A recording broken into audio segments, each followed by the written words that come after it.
Good morning students. हम पढ़ रहे हैं आपकी जो पाठ्य पुस्तक है कक्षा 11 की वितान। और वितान में जो फर्स्ट चैप्टर है लता मंगेशकर का कि भारतीय गायिकाओं में बेजोड़, जिनके मुकाबले का कोई दूसरा नहीं है। कल अपन ने पढ़ा था कि लता मंगेशकर जो है वो चित्रपट संगीत बहुत अच्छे से गाया करती थी और सभी लोग जो हैं वो उसे बहुत पसंद किया करते थे। शास्त्रीय संगीत का भी उन्हें बहुत अच्छा ज्ञान था। उनके पिता भी एक गायक थे, तो उनके द्वारा जो गाए गए गाने हैं वो सभी के मन को छूने वाले गाने हैं। सभी उनको सुन करके भाव विभोर हो जाते हैं। तो अब आज अपन आगे का पढ़ेंगे, जिसमें पेज नंबर 6 पर है आपका पैराग्राफ। इसको देखेंगे। संगीत के क्षेत्र में लता का स्थान अव्वल दर्जे के खानदानी गायक के समान ही मानना पड़ेगा। अव्वल क्या होता है भाई? जो सबसे आगे हो उसके लिए। क्या लता 3 घंटों की महफिल जमा सकती है? ऐसा संशय व्यक्त करने वालों से मुझे भी एक प्रश्न पूछना है। क्या कोई पहली श्रेणी का गायक 3 मिनट की अवधि में चित्रपट का कोई गाना उसकी इतनी कुशलता और रसोत्कटता से गा सकेगा? नहीं। यही उस प्रश्न का उत्तर उन्हें देना पड़ेगा। खानदानी गवैयों का ऐसा भी दावा है कि चित्रपट संगीत के कारण लोगों की अभिरुचि बिगड़ गई है। अभिरुचि यानी उनकी पसंद, आदत। चित्रपट संगीत ने लोगों के कान बिगाड़ दिए हैं। कैसे भाई? कि अब और जो गाने हैं वो उनको अच्छे नहीं लगते हैं, क्योंकि वही उनके कानों को सुनने को मिले, यही उन्हें पसंद है।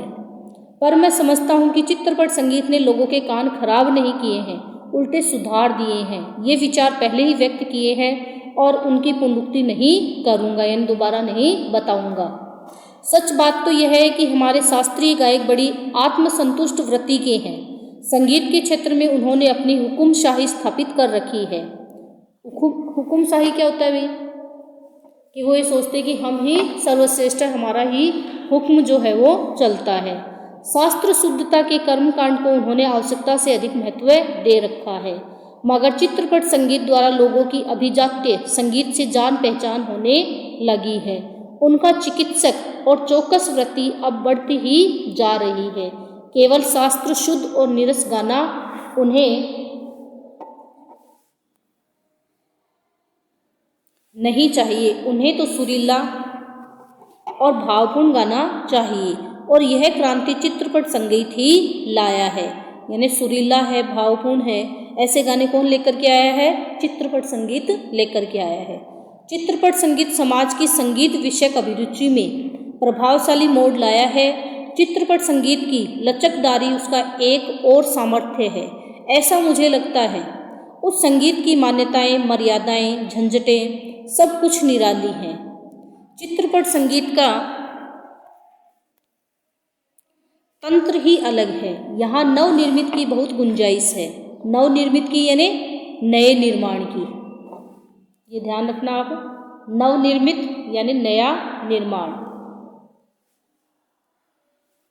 जैसा शास्त्रीय रागदारी का चित्रपट संगीत दिग्दर्शकों ने उपयोग किया, उसी प्रकार राजस्थानी, पंजाबी, बंगाली प्रदेश के लोकगीतों के भंडार को भी उन्होंने खूब लूटा है।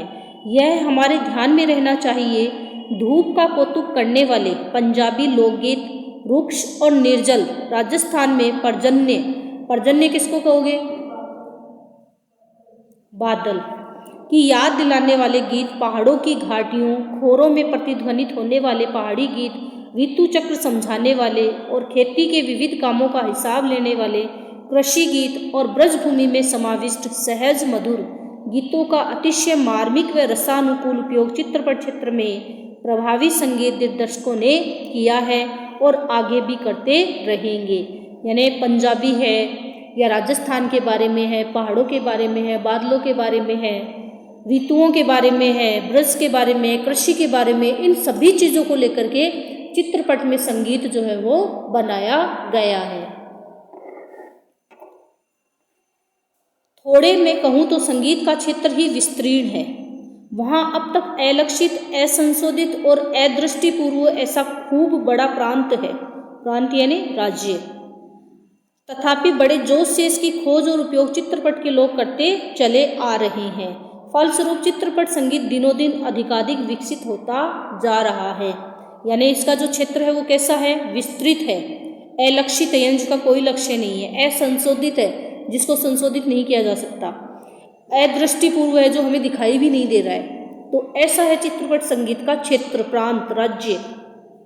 ऐसे ही चित्रपट संगीत क्षेत्र की लता अनभिषिक्त, सम्राज्ञी किसको कहते हैं? सम्राट होता है ना, उसका विलोम क्या होता है? सम्राज्ञी।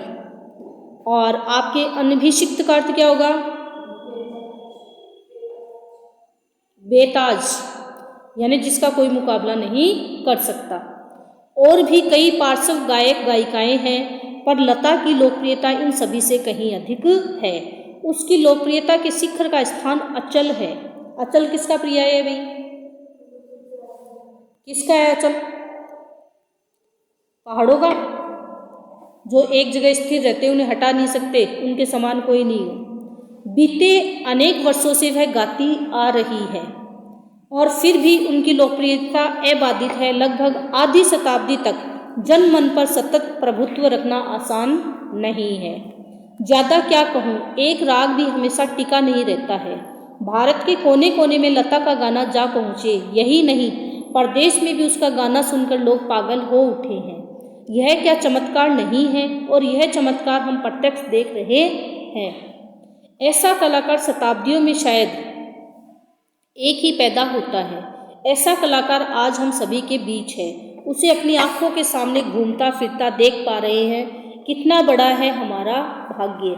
तो लता मंगेशकर के बारे में बताया जा रहा है कि ऐसा जो कलाकार है वो शताब्दियों में, शताब्दी क्या होती है भाई? 100 वर्षों की, 100 वर्षों में देखने को नहीं मिल पाते हैं।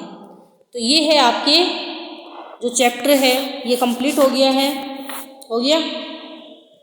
तो ऐसी गायिका जो है वो बड़ी मुश्किल से, या ऐसी गायन करने वाले व्यक्ति जो हैं वो बड़ी मुश्किल से हमें मिल पाते हैं, जो कि हमें यहाँ मिल पाए हैं।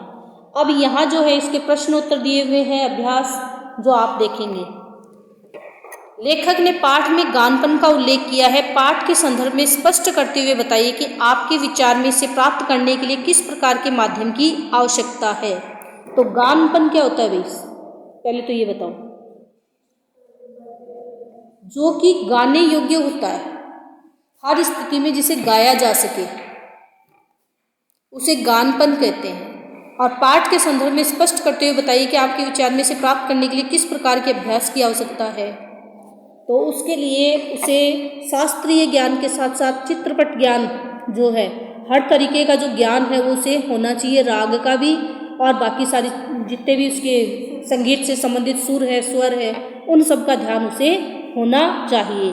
तो ये आपके चैप्टर में दिया हुआ है, वहाँ से आप लिख लेना इसको। लेखक ने लता की गायकी की किन विशेषताओं को उजागर किया है? आपको लता की गायकी की कौन सी विशेषताएं नजर आती है, उदाहरण सहित बताइए। तो लता की गायकी की बहुत सारी विशेषताएं बताइए इसमें। सबसे पहले तो ये बताइए कि उन्हें शास्त्रीय संगीत का ज्ञान था और शास्त्रीय संगीत को उन्होंने नया मोड़ दिया है जिसे चित्रपट संगीत कहा गया है। और चित्रपट संगीत में भी ऐसे गाने उन्होंने गाए हैं जो लोगों के मन को छूने वाले हैं। और किसी भी क्षेत्र को उन्होंने छोड़ा नहीं है, हर एक क्षेत्र पे उन्होंने गाने बनाए हैं और देश में नहीं विदेशों में भी वो सुने जाते हैं। लता ने करुण रस के गानों के साथ न्याय नहीं किया है, जबकि श्रृंगारपरक गाने में बड़ी उत्कंठता से गाती हैं। इस कथन से आप कहाँ तक सहमत हैं? इसमें क्या आया था? आपने जब चैप्टर पढ़ा था तो उसमें तो ये बताया था कि इन्होंने करुण रस के गाने ज़्यादा गाए हैं, श्रृंगार वाले कम गाए हैं। तो इस तर्क से हम सहमत नहीं हैं। और जहाँ ये लाइनें दी हुई वहाँ से आप इसको लिख लेना। संगीत का क्षेत्र ही विस्तीर्ण है। यहाँ अब तक अलक्षित, असंशोधित, अदृष्टिपूर्व ऐसा खूब बड़ा प्रांत है, तथापि बड़े जोश से इसकी खोज और उपयोग चित्रपट के लोग करते चले आ रहे हैं। इस कथन को वर्तमान फिल्मी संगीत के संदर्भ में स्पष्ट कीजिए। तो आज आप लोग देख रहे हो वर्तमान में जितने भी गाने वगैरह आते हैं, संगीत आ रहा है, तो हर बार अपन देखते हैं कुछ ना कुछ उसमें नया होता है जिसके बारे में अपन ने सोचा भी नहीं है, जिसके बारे में अपन ने लक्ष्य भी नहीं की होगी बात की, भाई वो गाना कहाँ तक पहुँच सकता है, कैसे हो सकता है। तो ये वर्तमान संगीत से हमें पता चलता है। चित्रपट संगीत ने लोगों के कान बिगाड़ दिए। अक्सर ये आरोप लगाया जाता है। इस संदर्भ में कुमार गंधर्व की राय और अपनी राय लिखे। तो इसके बारे में क्या बताना है? कि चित्रपट संगीत ने लोगों के कान बिगाड़ दिए। चित्रपट संगीत जो है वो लोगों की अभिरुचि का ध्यान रखता है कि उन्हें क्या पसंद आएगा, किससे उन्हें आनंद मिलेगा, ना कि उसमें नीरसता लाएंगे, बोरियत लाएंगे।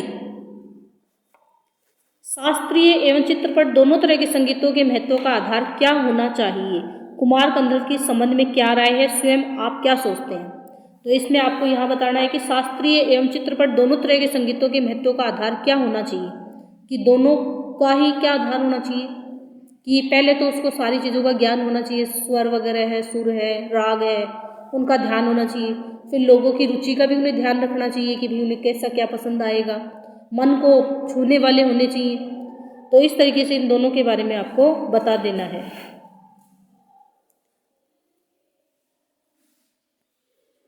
आगे कुछ करने और सोचने के लिए, तो इसमें आपको क्या करना है, पाठ में किए गए अंतरों के अलावा संगीत शिक्षक से चित्रपट संगीत एवं शास्त्रीय संगीत का अंतर पता करें। ये नहीं करना है आपको। दूसरा, कुमार गंधर्व ने लिखा है चित्रपट संगीत गाने वाले को शास्त्रीय संगीत की उत्तम जानकारी होना आवश्यक है। क्या शास्त्रीय गायकों को भी चित्रपट संगीत से कुछ सीखना चाहिए? सीखना चाहिए, ये तो है बात सही, लेकिन विचार विमर्श नहीं करने इसके।